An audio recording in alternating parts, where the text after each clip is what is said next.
हाँ तो बच्चों चलिए ध्यान दीजिएगा, हम क्लास 12 का चैप्टर नंबर 6 है, ठीक, मॉलिक्यूलर बेसिस ऑफ इनहेरिटेंस के बारे में बात करेंगे। उसमें ये लेक्चर सेकंड है, लेक्चर फर्स्ट वाला आप जरूर देखिएगा, तब ये वीडियो आपको बेहतर समझ में आएगा, ठीक है ना। तो उसमें हमने किससे पहले वाले लेक्चर में क्या क्या बातें की थी या पहले वीडियो में हमने क्या क्या बातें की थी उसके बारे में थोड़ा सा हम बताते हैं, रिवीजन भी आपका हो जाएगा। फिर आगे हम मूव करते हैं कि टॉपिक में कैसे बातें करनी है उसके बारे में हम फिर बात करेंगे। तो हमने इसके पहले वाले वीडियो में किसके बारे में बात किया था, हम न्यूक्लिक एसिड के बारे में बात कर रहे थे, मतलब डीएनए के बारे में बात कर रहे थे। डीएनए में आपका डीएनए का निर्माण कैसे हुआ है, डीएनए में कौन कौन से मुख्य घटक पाए जाते हैं उसके बारे में हमने बातें की थी। तो वहाँ पे हमने बताया भी था कि डीएनए में मुख्य रूप से 3 घटक पाए जाते हैं। कौन कौन से पाए जाते हैं, नंबर 1 आपको हमने बताया था शुगर, नंबर 2 क्या बताया था हमने आपको नाइट्रोजनस बेस, नंबर 3 फास्फेट बताया था। शुगर में हमने आप लोगों को बताया था कि यदि शुगर आपका राइबोज होगा तो आरएनए में पाया जाएगा, यदि डीऑक्सी राइबोज होगा तो डीएनए में पाया जाएगा, ठीक है ना। और आपका यदि हम नाइट्रोजनस बेस के बारे में बात करें तो नाइट्रोजनस बेस कितने प्रकार के, मुख्य रूप से 2 प्रकार के। कौन कौन से होंगे आपके, प्यूरिन और पायरिमिडिन के बारे में। प्यूरिन के कितने भाग होते हैं, 2 भाग होते हैं। कौन कौन से होते हैं, एडेनिन और ग्वानिन होते हैं। पायरिमिडिन के कितने भाग होते हैं, 3 भाग होते हैं। कौन कौन से, आपको साइटोसिन, थायमिन और यूरेसिल याद रखना, ये 3 भाग होते हैं। उसके बाद अगर हम फास्फेट के बारे में बात करेंगे तो फास्फेट PO4 के बारे में बात कर रहे हैं, जो फास्फोरिक एसिड से निर्माण हुआ जिसका, उसके बारे में हम बात कर रहे हैं। तो हम उसी के बारे में थोड़ी सी बात करेंगे, आप गौर से देखिएगा बोर्ड की तरफ, आपका रिवीजन हो जाएगा। ज़्यादा से ज़्यादा 1 से 2 मिनट लगेंगे, फिर आगे हम चलते हैं। तो हम चैप्टर नंबर 6, ठीक है ना, चैप्टर नंबर 6 है क्लास 12 का, और ये लेक्चर सेकंड है। फर्स्ट लेक्चर आपको देखना अनिवार्य है, तब ये लेक्चर आपको बेहतर समझ में आएगा, इसको भी ध्यान रखिएगा। तो हमने क्या कहा, हमने कहा नाइट्रोजनस बेस के बारे में पहले पढ़ रहे थे, ठीक है ना। शुगर, पहले हमने शुगर बताया था, किसके बारे में, शुगर के बारे में बताया था। शुगर कितने प्रकार से, 2 प्रकार से। कौन कौन सा आपका, एक हो जाएगा आपका डीऑक्सी राइबोज शुगर, ठीक है ना, इसके बारे में। फिर एक क्या आपका हो जाएगा राइबोज शुगर, ये दोनों चीजों के बारे में पढ़ना था। डीऑक्सी की अगर हम संरचना बनाते हैं तो इसकी संरचना कुछ इस प्रकार से बनेगी, ध्यान दीजिएगा, इसकी संरचना कुछ इस प्रकार से बनेगी। यहाँ पे OH रहेगा, H रहेगा, OH H CH2OH H, ये क्या है, ये फ्यूरान संरचना है, ठीक है ना। फ्यूरान संरचना है, एल्डोज शुगर है, इसको ध्यान रखिएगा। अब इसको हम क्या कहते हैं, पेंटोज कहते हैं। पेंटोज की कौन सी है, ये एल्डोज वाली है, एल्डोज शुगर है। इतनी बातें आपको समझ में आई। फिर इसका अगर हम संरचना बनाएं तो इसका किस प्रकार से बनेगा, ध्यान दीजिएगा। इसमें अभी हम दोनों में अंतर स्पष्ट कर रहे हैं, पहले हम संरचना बना लेते हैं। तो ये संरचना के बारे में बात करें, ये शुगर है। शुगर कौन सा है, ये भी आपका, ठीक ना, पेंटोज और एल्डोज ही शुगर है। यहाँ पे OH रहेगा, H रहेगा, OH H CH2OH H, बस इसके बारे में बात समझ में आई। इसमें यहाँ पे क्या लिखा गया है, ध्यान दीजिएगा, राइबोज शुगर। यहाँ पे क्या लिखा गया है, डीऑक्सी राइबोज, लेकिन संरचना आपको बिल्कुल समान दिख रही होगी। देखिए कहीं पे कोई परिवर्तन आपको नहीं दिख रहा होगा। एक बार आप गौर से देखिएगा संरचना के बारे में, तभी आपको डीएनए का स्ट्रक्चर आपको समझ में आएगा, नहीं तो डीएनए का स्ट्रक्चर समझ में नहीं आएगा। ये इंपॉर्टेंट है संरचना। अब अगर हमने क्या कहा कि डीएनए का निर्माण किससे हुआ है, चलिए ध्यान दीजिएगा, हमने क्या कहा, डीएनए का निर्माण किससे हुआ है, न्यूक्लियोटाइड से। न्यूक्लियोटाइड का निर्माण किससे हुआ है? अगर हम बात करें तो न्यूक्लियोसाइड प्लस किससे? फास्फेट से। अगर हम न्यूक्लियोसाइड के बारे में बात करें तो न्यूक्लियोसाइड का निर्माण शुगर प्लस नाइट्रोजिनस बेस, ठीक है ना, ये क्या बनाते हैं? ये न्यूक्लियोसाइड बनाते हैं। और इसमें अगर फास्फेट जुड़ जाएगा तो ये क्या हो जाएगा? न्यूक्लियोटाइड हो जाएगा। और न्यूक्लियोटाइड का बहुत सा पॉलीमर, ये एन का मतलब न्यूक्लियोटाइड, ये जो बंध बना के क्या बनाते हैं? डीएनए की एक श्रृंखला बनाते हैं। बातें समझ में आई? तो उसी के बारे में हम चर्चा कर रहे हैं। अब थोड़ा आप गौर से देखिएगा हम किसके बारे में बात कर रहे हैं और कैसे कैसे टॉपिक मूव करेगी उसके बारे में। हम चैप्टर क्या पढ़ रहे हैं? डीएनए के बारे में पढ़ रहे हैं, ठीक है ना। डीएनए के बारे में यदि पढ़ रहे हैं तो डीएनए किससे मिलकर बना होता है? डीएनए न्यूक्लियोटाइड से बना होता है, या डीएनए न्यूक्लियोटाइड का पॉलीमर होता है। मतलब ये हुआ कि डीएनए का निर्माण बहुत सारे न्यूक्लियोटाइड मिलकर किए होते हैं, वो भी फास्फोडाइस्टर बंध के द्वारा। मतलब एक न्यूक्लियोटाइड दूसरे न्यूक्लियोटाइड के बीच में फास्फोडाइस्टर बंध होता है, और इस न्यूक्लियोटाइड के बीच में भी फास्फोडाइस्टर बंध पाया जाएगा, और इस न्यूक्लियोटाइड के बीच में भी फास्फोडाइस्टर बंध पाया जाएगा। तो हमने बातें क्या की? डीएनए का निर्माण किससे हुआ है? न्यूक्लियोटाइड से, ठीक है ना। उसके बाद अब हम क्या कहते हैं कि न्यूक्लियोटाइड का निर्माण किससे हुआ है? तो न्यूक्लियोटाइड का न्यूक्लियोसाइड प्लस फास्फेट से हुआ है। अब हम कह रहे हैं कि न्यूक्लियोसाइड और फास्फेट मिलकर न्यूक्लियोटाइड बनाते हैं, तो न्यूक्लियोसाइड का निर्माण किससे हुआ? फास्फेट तो फास्फोरिक एसिड से बना है। आप लोगों को कल हमने स्ट्रक्चर बनाया था कुछ इस प्रकार से, H3PO4, इससे ये फास्फेट है, ठीक। अब हम बात कर रहे हैं न्यूक्लियोसाइड के बारे में। तो न्यूक्लियोसाइड का निर्माण किससे हुआ? तो न्यूक्लियोसाइड का निर्माण शुगर प्लस नाइट्रोजिनस बेस से हुआ है। ध्यान से देखिएगा, शुगर प्लस नाइट्रोजिनस बेस। अब हम बढ़ रहे हैं डीएनए में शुगर कौन सा होगा? ध्यान दीजिएगा। तो शुगर कितने पर? अब यहीं पे अगर हम शुगर को पहले अध्ययन कर लें, उसके बाद हम नाइट्रोजिनस बेस के बारे में अध्ययन करेंगे, तब लास्ट में इसके ऊपर हम फास्फेट को लाके चिपकाएंगे। चिपकाने का मतलब ऐड करेंगे, मतलब बंधों से जोड़ेंगे। बातें समझ आ रही है? फिर से सुनिए, इधर बोर्ड की तरफ ध्यान दीजिए। हमने क्या कहा? हमने कहा कि न्यूक्लियोसाइड का निर्माण शुगर प्लस नाइट्रोजिनस बेस से हुआ है। तो शुगर के बारे में पहले पढ़ेंगे।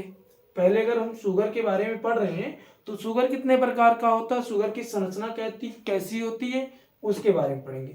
फिर उसके बाद हम नाइट्रोजिनस बेस के बारे में पढ़ेंगे। अभी जस्ट हमने जो बताया आपको प्यूरिन पायरिमिडिन के बारे में, adenine guanine thymine cytosine uracil के बारे में पढ़ेंगे, जो इसी के अंतर्गत आएगा। फिर उसके बाद हम कह रहे हैं कि इन दोनों को आपस में हम जोड़ेंगे एन ग्लाइकोसिडिक बंध के द्वारा। किसको? शुगर और नाइट्रोजनस बेस को। जब ये दोनों जुड़ जाएंगे तो न्यूक्लियोसाइड बन जाएंगे। इस न्यूक्लियोसाइड में हम फास्फेट को जोड़ेंगे, ठीक है ना। जब फास्फेट को जोड़ेंगे तो फास्फोएस्टर बंध के द्वारा, जब फास्फेट जुड़ जाएगा न्यूक्लियोसाइड में तो ये क्या हो जाएगा? एक न्यूक्लियोटाइड हो जाएगा। और यह एक न्यूक्लियोटाइड दूसरे न्यूक्लियोटाइड से एक दूसरे फास्फोएस्टर बंध से जुड़ता है। तो एक फास्फोएस्टर बंध इसका हो जाएगा, तो एक न्यूक्लियोटाइड से दूसरे न्यूक्लियोटाइड के बीच में क्या हो जाएगा? फास्फोएस्टर बंध हो जाएगा। तो जिसे हम क्या कहते हैं? दो हो जाएगा, जिसकी वजह से उसे हम कहते हैं फास्फोडाइएस्टर बंध। फिर से सुनिए, फास्फोडाइएस्टर बंध किसके किसके बीच में? एक न्यूक्लियोटाइड से दूसरे न्यूक्लियोटाइड के बीच में। बातें कंफर्म हुई? तो हम किसके बारे में पढ़ रहे हैं? ये रहा शुगर, इसके बारे में पढ़ रहे हैं। तो शुगर के बारे में जब पढ़ रहे हैं तो ये देखिए हमने लिखा शुगर। शुगर को हमने कितने प्रकार से कहा? दो प्रकार से। कौन कौन सा पाया जाएगा? एक राइबोज पाया जाएगा, एक डीऑक्सीराइबोज पाया जाएगा। राइबोज किसे कहते हैं? ये राइबोज की संरचना हो गई, ठीक है ना। अब राइबोज की संरचना बनाते हैं तो ये संरचना का नाम क्या होता है? फ्यूरान होता है। ध्यान दीजिएगा, संरचना का नाम क्या होता है? फ्यूरान। शुगर कौन सा है? एल्डोज है। शुगर कौन सा है? एल्डोज है, ठीक है ना। कितने कार्बन है? 5 कार्बन। तो इसे हम क्या कहेंगे? पेंटोज कहेंगे। फिर से देखिए हमने क्या कहा? यदि ऑक्सीजन ठीक है ना, बंधों के द्वारा इसी रिंग में मिलेगी, बंधों के द्वारा इसी रिंग में जुड़ी रहेगी तो उसे हम फ्यूरान कहते हैं। अब ये सुगर कौन सा है, सुगर दो होते हैं आपका, एक कीटोज होता है, एक एल्डोज होता है। ये कीटोज वाला नहीं है, कौन सा है, एल्डोज वाला है। उसके बाद हमने बात क्या किया कि कौन कितने कार्बन है, देखिए काउंटिंग कर देते हैं हम यहीं पे, इसकी नंबरिंग करेंगे 1 2 3 4 5, 5 की नंबरिंग कर दी है। जब नंबरिंग कर दिए 5 की, तो अब देखिए 1 2 3 4 5 कार्बन हो गया। 5 कार्बन को क्या कहेंगे, हम पेंटोज कहते हैं।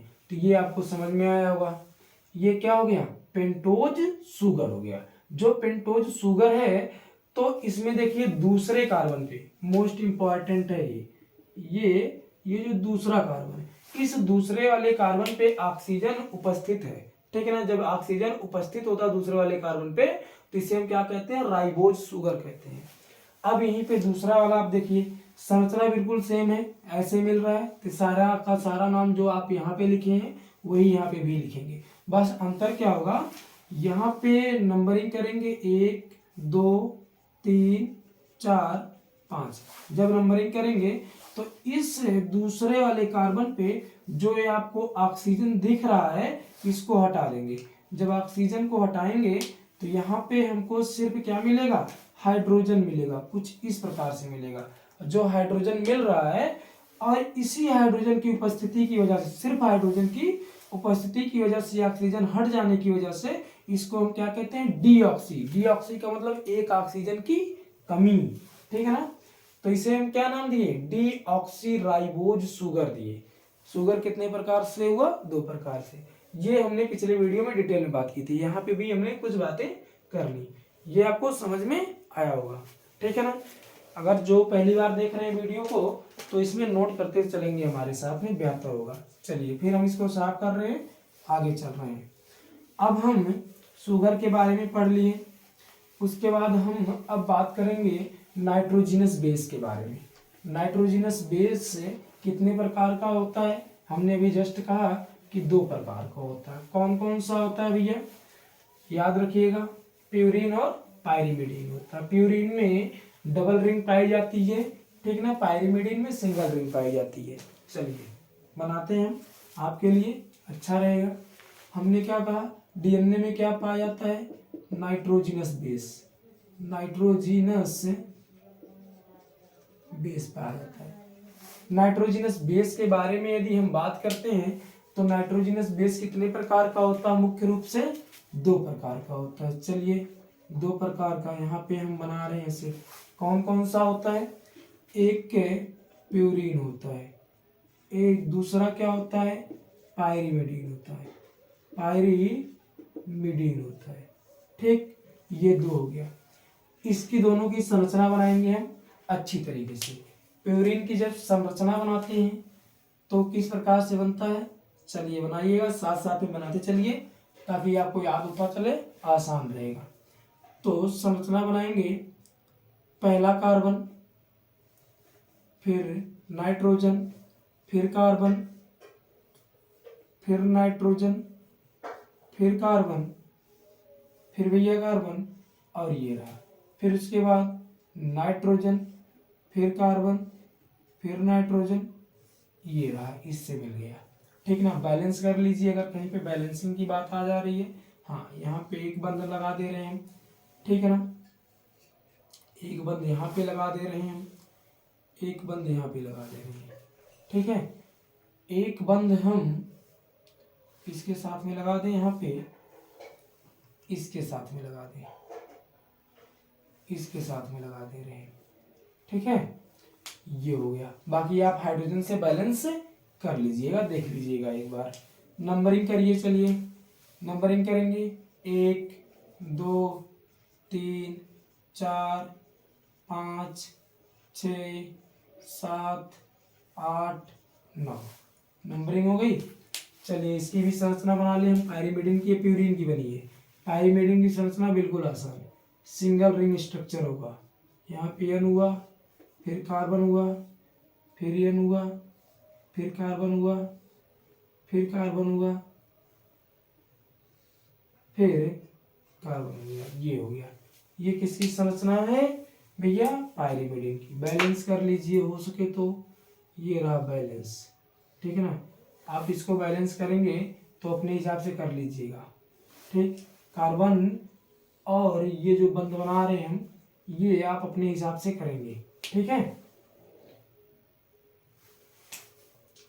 नाम लिखिए, नाम क्या लिखेंगे, इसका नंबरिंग पहले इसका भी कर देते हैं। इसकी नंबरिंग देखिए दो तरीके से, एक 1 2 3 4 5 6। एक नंबरिंग इस प्रकार से कुछ बुकों में की गई है। एक नंबरिंग दूसरी क्या होगी, 1 2 3 4 5 6, ये दूसरी नंबरिंग होगी, ठीक है ना। ये कुछ और बुकों में इस प्रकार से दिया है, तो हम इसको जो रेड वाला है इसको भी यहाँ से हटा दे रहे हैं, ठीक है ना। हम ये वाला ले रहे हैं। अब आपको कंफ्यूजन नहीं होना चाहिए, पिछले वीडियो हमने उसको बताया था आपको, इस वीडियो में इसको बता रहे हैं, दोनों आपको आएगा तो आसान रहेगा। चलिए ध्यान दीजिएगा, हमने क्या कहा, हम डीएनए के बारे में पढ़ रहे हैं। डीएनए के मुख्य रूप से कितने घटक, 3 घटक। कौन कौन से आपके, शुगर, नाइट्रोजनस बेस और फास्फेट। शुगर के बारे में हमने पढ़ लिया, नाइट्रोजनस बेस के बारे में हम पढ़ रहे हैं। नाइट्रोजनस बेस कितने प्रकार का, 2 प्रकार का मुख्य रूप से। कौन कौन सा, एक प्यूरिन, एक पायरिमिडिन। प्यूरिन की संरचना बना रहे हैं, डबल संरचना बन रही है। पायरिन की संरचना बना रहे हैं, पायरिमिडिन की संरचना बना रहे हैं, सिंगल संरचना बन रही है, सिंगल रिंग संरचना। कहने का मतलब ये हुआ, ठीक है ना।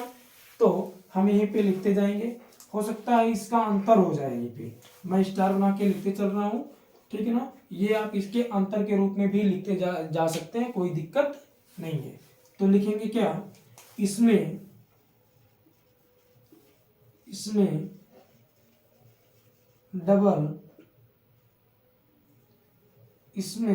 डबल रिंग पाई जाती है। किसकी बात कर रहे हैं हम, प्यूरिन की बात कर रहे हैं। फिर नई लाइन से लिखेंगे, डबल रिंग की संरचना पाई जाती है। फिर उसके बाद लिखेंगे इसमें 9 कार्बन परमाणु पाए जाते हैं। मैं काउंट करवा रहा हूं आपको, टेंशन फ्री रहिए। परमाणु भी है, कैसे देखिए, 1 2 3 4 5 6 7 8 9। इसमें हमने क्या लिखा, इसमें 9 कार्बन परमाणु पाए जाते हैं। फिर उसके बाद नई लाइन से, उसके बाद क्या कहेंगे हम कि इसमें नाइट्रोजन पहले कार्बन पे, फिर नाइट्रोजन तीसरे कार्बन पे, फिर कॉमा नाइट्रोजन 7वें पे, फिर नाइट्रोजन 9वें, ठीक है ना, 9वें नंबर पर पाया जाता है,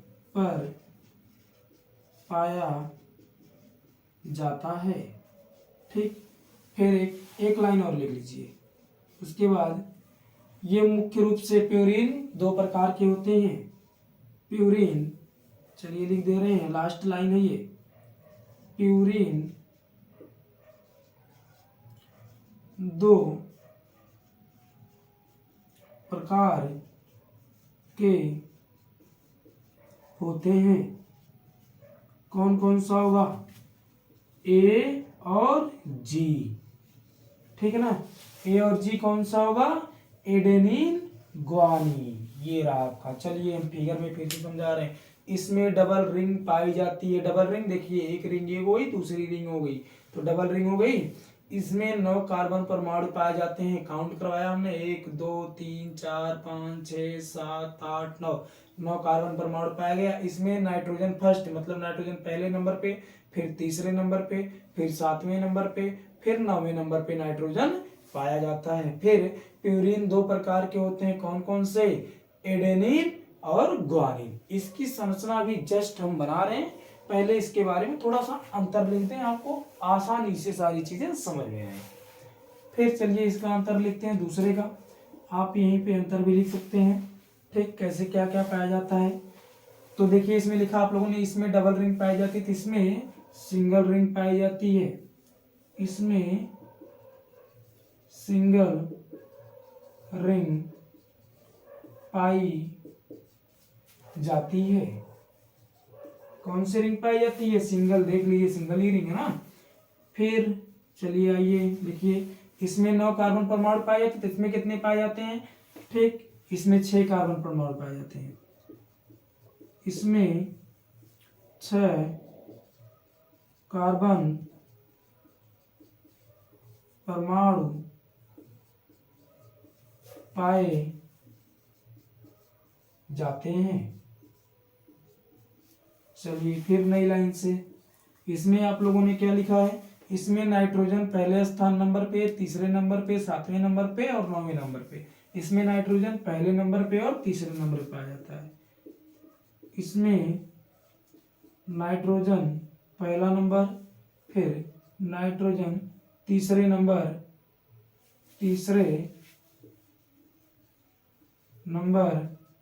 पर पाया जाता है। ठीक है, फिर लास्ट लाइन क्या लिखेंगे? ये कितने प्रकार का होता है? 2 प्रकार का। कौन कौन सा? Ag। तो यहाँ पे लिखिए ये 3 प्रकार के होते हैं। कितने प्रकार के? 3 प्रकार के। कौन कौन सा? Cytosine, thymine, uracil. ये याद रखना आपको। बात समझ में आई? संरचना एक बार देखिए फिर से। नाइट्रोजनस बेस के बारे में पढ़ रहे हैं, प्यूरिन, पायरीमिडीन। ठीक है ना, 2 प्रकार का पाया जाता है। अब इसके बारे में हमने बात कर ली। अगर प्यूरिन की संरचना बनाएंगे तो कुछ इस प्रकार से, पायरीमिडीन की संरचना बनाएंगे तो कुछ इस प्रकार से बनेगी। इसके बारे में सारी चीजें हमने नीचे लिख दिया और इसके बारे में सारी चीजें हमने नीचे लिखा है। ठीक है ना। अब इन दोनों का ये अंतर भी है, ध्यान दीजिएगा। अगर आपको आता है प्यूरिन और पायरीमिडीन में अंतर स्पष्ट करिए, तो दोनों के बीच में देखिए अंतर क्या क्या है हमने लिखा है। इसके बारे में सारी चीजें आप यहाँ पे लिख दीजिए, इसके बारे में सारी चीजें यहाँ पे लिख दीजिए। यही तो इन दोनों के बीच में अंतर हो गया। और कहाँ से हम लेके आएंगे अंतर? इतने तो है, बहुत ही इतना। देखिए आप फिगर देखते जाइए, लिखते जाइए, आसान है बिल्कुल। इसको फिगर देखते जाइए, फिगर के बारे में लिख दीजिए, आसान है बिल्कुल। कितने प्रकार से? 2 प्रकार का। कौन कौन सा? Adenine, guanine. इसमें कौन सा पाया जाएगा? 3 प्रकार का। कौन सा? Cytosine, thymine, uracil. आप एक बार पूर्ण रूप से इसको देखिए, फिर हम तुरंत साफ करें, आगे चलें।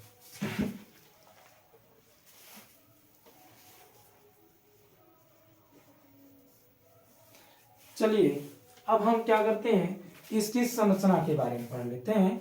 किसके बारे में? Guanine, adenine, cytosine, thymine, uracil के बारे में। थोड़ा जल्दी करेंगे, ठीक है ना। इसकी संरचना पढ़ेंगे। तो हम यहाँ पे क्या कहा हमने? प्यूरिन कितने प्रकार से? 2 प्रकार से, ठीक है ना। और पायरीमिडीन कितने प्रकार का पाया जाता है? 3 प्रकार का। तो हम पांचों की संरचना पढ़ेंगे। तो सबसे पहले हम प्यूरिन की संरचना पढ़ेंगे, ठीक है। सबसे पहले हम प्यूरिन की संरचना पढ़ेंगे। प्यूरिन की संरचना पढ़ेंगे तो किस प्रकार से रहेगा? चलिए टॉपिक क्या आ गई हमारी? नाइट्रोजनस बेस की टॉपिक है प्यूरिन। हेडिंग डालिए प्यूरिन। प्यूरिन की संरचना आप बनाइए। पहले संरचना बना रहे हैं प्यूरिन की, ठीक है। आइए बनाइए संरचना। यहाँ पे कुछ इस प्रकार से बना रहे हैं संरचना। पहले संरचना बनाना सीखिए और साथ साथ में बनाइए, आसान रहेगा बिल्कुल एकदम। संरचना अगर साथ साथ में बनाएंगे तो आसानी से बन जाएगा। ये देखिए बन गया ना। अब जगह जगह पे व्यवस्थित करिए सारी चीजों को। Carbon, nitrogen, carbon, nitrogen, carbon, carbon, nitrogen, carbon, nitrogen. ये बन गई कि नहीं बन गई? किसकी बन गई संरचना? प्यूरिन की। आसान था बिल्कुल एकदम कि नहीं? हमने कहा आसान होगा। अब इसमें क्या करना है? प्यूरिन में इसकी नंबरिंग करेंगे 1 2 3 4 5 6 7 8 9। नंबरिंग कर दिया हमने। आप डबल बॉन्ड कर लीजिएगा, इसको बैलेंस कर लीजिएगा, आसान है, कोई दिक्कत नहीं। यहाँ पे क्या करना हमको, यहाँ पे हम एक बंद से NH2 जोड़ेंगे, ठीक है। जब प्यूरीन में छठवें कार्बन पे NH2 जुड़ता है तो इसे हम कैसे लिखते हैं, 6 एमिनो, ठीक ना, प्यूरीन। इसका नाम क्या हो गया, 6 एमिनो प्यूरीन। और 6 एमिनो प्यूरीन का दूसरा नाम क्या है, एडेनिन होगा, एडेनिन होगा। ये बातें समझ में आई। एडेनिन की संरचना बन गई कि नहीं बन गई आसान से। हमने क्या कहा, कुछ करना नहीं है, एक्स्ट्रा दिमाग बिल्कुल नहीं लगाना है। करना क्या है कि प्यूरीन की संरचना बनाना है। प्यूरीन की संरचना बनाने के बाद इसकी नंबरिंग करना है। नंबरिंग करने के बाद छठवें कार्बन पे हमको क्या जोड़ देना है, एमीनो ला के जोड़ देना है, एक एमीन ग्रुप जोड़ देंगे। जब एक एमीन ग्रुप जोड़ेंगे NH2 को तो ये क्या हो जाएगा, 6 एमिनो प्यूरीन। देखिए 6 छठवें कार्बन पे क्या जोड़ा हमने, एमिनो, एमीन हो गया 6 एमिनो, ठीक ना। प्यूरीन की संरचना ये पूरी की पूरी भैया ना, जब ये पूरी पूरी संरचना किसकी है, प्यूरीन की, तो इसे हम क्या कहेंगे, 6 एमिनो प्यूरीन। और इसका नाम क्या है, एडेनिन। इसे एडेनिन का दूसरा नाम क्या है, 6 एमिनो प्यूरीन है। बातें समझ में आई। चेक करो एक बार, आप देखो अच्छी तरीके से समझ में आ रहा कि नहीं आ रहा। नहीं तो मैं फिर से एक बार साफ करके आपके लिए बना देता हूँ ताकि आपको आ जाए। चलिए मैं फिर से बना ही देता हूँ साथ में, लेकिन जरूर बनाइए आप, तभी आएगा, नहीं तो आएगा नहीं। सबसे बेस्ट तरीका इसका याद करने का, कार्बन नाइट्रोजन, फिर कार्बन नाइट्रोजन, कार्बन कार्बन, ये देखिए, फिर नाइट्रोजन, फिर कार्बन, फिर नाइट्रोजन। ये रहा, बन गई कि नहीं संरचना, साथ में बनाइए। चलिए फिर उसके बाद क्या करना है, यहाँ पे NH2 को जोड़ना है। नंबरिंग करिए। नंबरिंग कैसे करना है, 1 2 3 4 5 6 7 8 9। नंबरिंग कर दिया आपने। अब नंबरिंग करने के बाद हम क्या करते हैं, गौर से देखिए, छठवें कार्बन पे क्या है, एमिनो आके जुड़ा है ये, हाँ तो लिखेंगे 6 एमिनो, 6 एमिनो। ये संरचना पूरी की पूरी किसकी संरचना है, ये प्यूरीन की, तो लिखेंगे हम प्यूरीन, ठीक है ना। ये क्या हो गया, 6 एमिनो प्यूरीन। अब ये किसकी, एमीन जुड़ गया प्यूरीन में, तो इसीलिए क्या हो गया, एडेनिन हो गया, इसीलिए क्या हो गया, एडेनिन हो गया। तो ये एडेनिन की संरचना आसान हुई कि नहीं हुई, देखिए एक बार, बन गया कि नहीं, आसानी से बन गया। तो ये एडेनिन की संरचना हो गई। अब हम क्या करते हैं, चलिए ध्यान दीजिएगा, यहीं पे ग्वानिन की, इसको आप बना लीजिए तुरंत, फिर हम ग्वानिन की बनाए संरचना।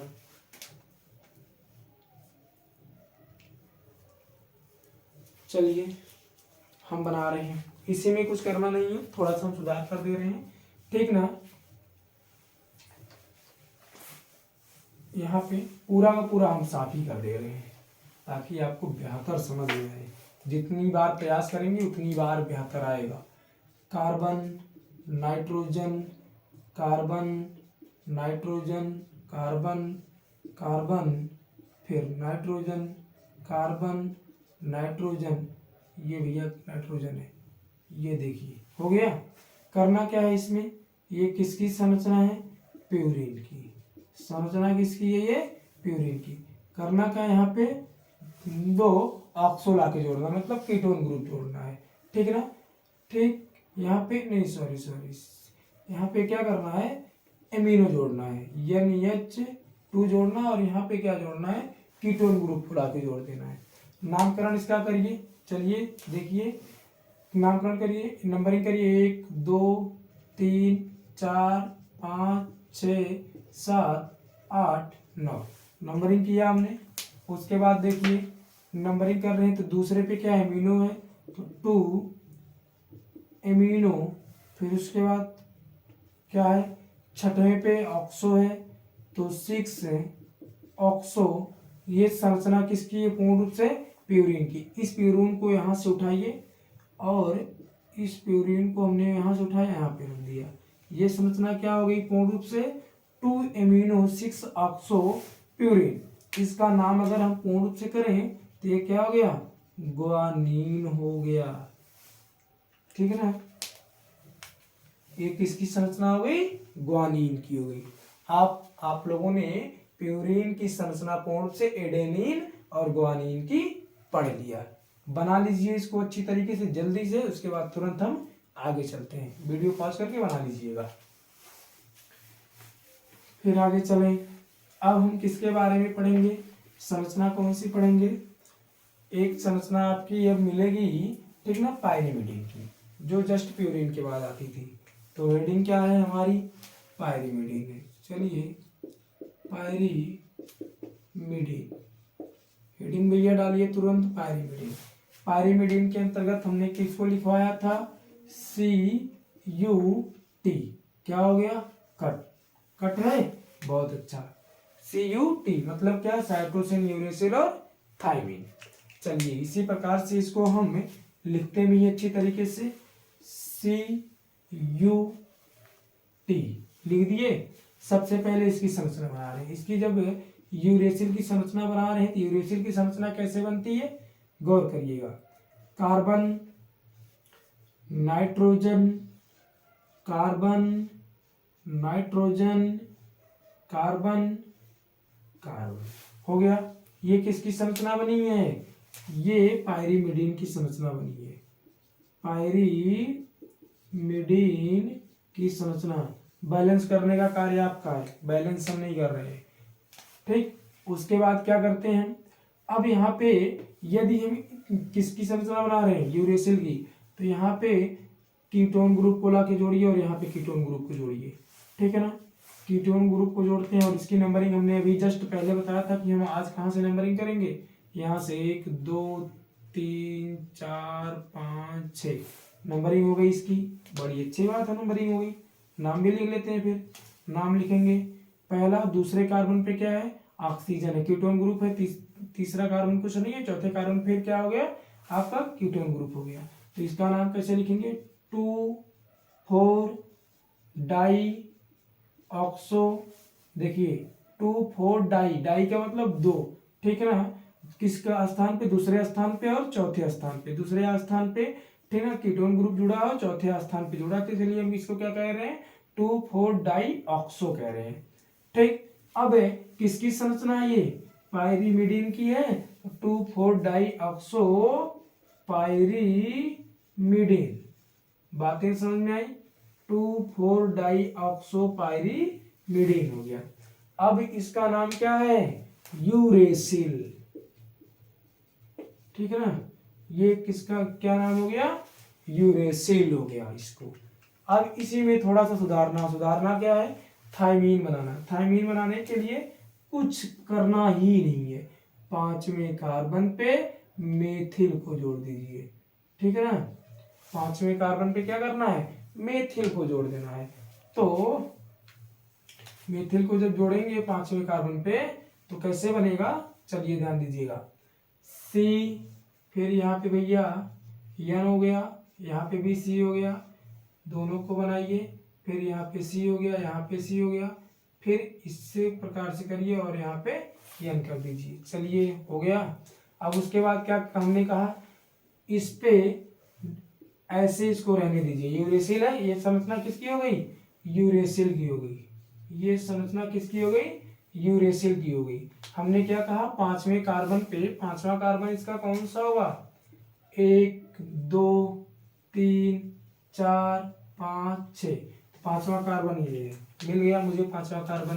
क्या करना है, CH3 जोड़ देना। हमने किसको जोड़ा है, इसको जोड़ा है। ठीक ना, 5वें कार्बन पे CH3 को जोड़ा है। जब CH3 को जोड़ा है तो इसको हम क्या लिखेंगे, इसको हम लिख सकते हैं, ये देखिए इसमें मैच कर जाएगा, दूसरे लिख दें 5 मेथाइल। ठीक है ना, 5 मेथाइल यूरेसिल। इसको इसमें थोड़ा सा मैच कर गया है, 1 मिनट में साफ कर दूं, ये रहा। चलिए अच्छे से लिख दे रहे हैं फिर से, 5 मेथाइल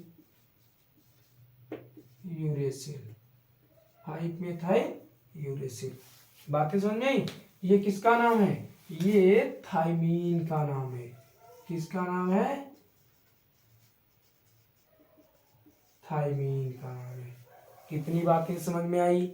चलिए फिर थोड़ा सा और इधर मूव कर जाएं, इस साइड आ जाइए। जब इस साइड आएंगे तो इसकी संरचना बना रहे हैं। फिर से इसी की संरचना बनाइए। इसी की संरचना फिर से बनाना है, कुछ नहीं करना है आपको, बिल्कुल आसान है। अब यहाँ पे हम क्या करेंगे? सी लिखेंगे, फिर एन लिखते हैं, सी लिखते हैं, फिर सी लिखेंगे, फिर सी लिखेंगे। अब यहाँ पे क्या लिख देंगे? एन लिख देंगे। इतनी बातें समझ में आ गई? ठीक। अच्छा, इसको आप तुरंत बनाइए।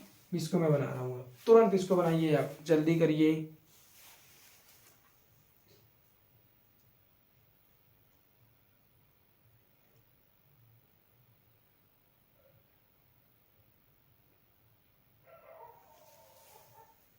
चलिए ध्यान दीजिएगा। बना लिया आप लोगों ने? चलिए अब हम क्या करते हैं, नंबरिंग करें पहले इसकी। 1 2 3 4 5 6, 6 नंबरिंग कर दिया हमने। फिर इस पे अब क्या करते हैं, यहाँ पे दूसरे पे ऑक्सो रहेगा, ठीक है ना। इस पे क्या रहेगा? NH2 रहेगा, एमिनो रहेगा, ठीक। बाकी सारी चीजें वैसे रहने दीजिए, कोई दिक्कत है नहीं। हमने परिवर्तन क्या किया है इसमें, यूरेसिल में, ठीक है ना। चौथे कार्बन पे एमीन को जोड़ा है, यहाँ पे हम लिख देंगे चौथा, ठीक ना, कार्बन क्या जोड़ा हमने? एमिनो जोड़ा है, ठीक है ना। फोर्थ कार्बन पे हम एमिनो ऐसे लिख रहे हैं। फोर्थ कार्बन पे क्या जोड़ा हमने? एमिनो जोड़ा है, ठीक है। तो ये हमने क्या कर दिया, फोर्थ कार्बन पे एमिनो जोड़ा, तो इसका नाम करेंगे 2 ऑक्सो 4 एमिनो, ठीक है ना। संरचना किसकी है? पायरीमिडीन की, पायरीमिडीन। इसको हम क्या कहेंगे? साइटोसिन। इसको हम क्या कहेंगे? साइटोसिन कहेंगे। कंफर्म हुआ? चेक करिए एक बार आप पूर्ण रूप से, इसको बैलेंस कर लीजिएगा सबको, और आप एक बार पूर्ण रूप से चेक कर लीजिए। मैं थोड़ा सा कम समय लेते हुए रिवीजन कर रहा हूँ इसका, ठीक। देखिए हमने क्या कहा, इसको बनाने का सबसे आसान तरीका क्या है? सबसे पहले पायरीमिडीन कितने प्रकार के? 3 प्रकार के। कौन कौन से? Cytosine, uracil, thymine. हम क्या करते हैं, सबसे पहले यूरेसिल को बनाएंगे। यूरेसिल को बनाएंगे तो इसमें ये सिंगल स्ट्रक्चर होता है, सिंगल रिंग होती है। तो इसमें क्या करते हैं, दूसरे और चौथे कार्बन पे हम कीटोन को लाके जोड़ते हैं। जब दूसरे और चौथे कार्बन पे कीटोन को जोड़ते हैं तो ये संरचना किसकी बन गई? यूरेसिल की बन गई। जब इसकी संरचना यूरेसिल की बन जाती है तो इसी पे हम क्या करते हैं, 5वें कार्बन पे हम मेथिल को जोड़ते हैं। मतलब इसको हम क्या जोड़ दिए यहाँ पे? CH3। अब ये यूरेसिल से क्या बन गया? थायमीन बन गया। अब क्या करते हैं, फिर इसको हम साइटोसिन बनाने के लिए 5वें कार्बन पे यूरेसिल नहीं, बल्कि हम पहले सबसे पहले क्या बनाएंगे? यूरेसिल बनाएंगे, और इसको यहाँ से हटा दिए। फिर यहाँ पे अब चौथे कार्बन पे हम क्या कर दिए? NH2 जोड़ दिए, एमीन जोड़ दिए। ये क्या बन गया आपका? साइटोसिन बन गया। बन गया कि नहीं? बिल्कुल आसान है कि नहीं आसान है? तो चलिए आप लोगों के लिए आज के लिए बस इतना ही। बहुत बहुत धन्यवाद आप लोगों का, ठीक। वीडियो आप लोग देखते रहिए, डेली का डेली वीडियो आपको मिलेगा, और हमेशा अगली टॉपिक, ठीक ना, मिलेगी, और बहुत बेहतर मिलेगी आपके लिए, बहुत अच्छा होगा। इसको ध्यान रखिएगा, ठीक है ना। पढ़ते चलिए, NCERT भी रीड करते चलिए, वीडियो देखते चलिए। धन्यवाद।